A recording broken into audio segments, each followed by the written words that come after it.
భారతదేశంలోనే అతిపెద్ద మూడు మ్యూజియాలు మన సాలార్జంగ్ మ్యూజియం ఒకటి మూసేది పక్కనే ఉంటుంది.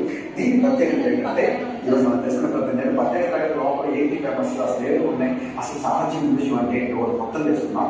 ముందు మనం చూసినట్టయితే సాలార్జంగ్ 1 ఈయన, సాలార్జంగ్ 2, సాలార్జంగ్ 3. ఈయన ప్రపంచవ్యాప్తంగా రాశారన్నమాట. ప్రపంచవ్యాప్తంగా తిరిగి ఎన్నో దేశాలు తిరిగి సేకరించిన ఎన్నో చారిత్రాత్మక వస్తువులన్నీ కూడా మనకి మ్యూజియంగా 1951లో ఈ మ్యూజియం ఎస్టాబ్లిష్ చేయడం జరిగింది.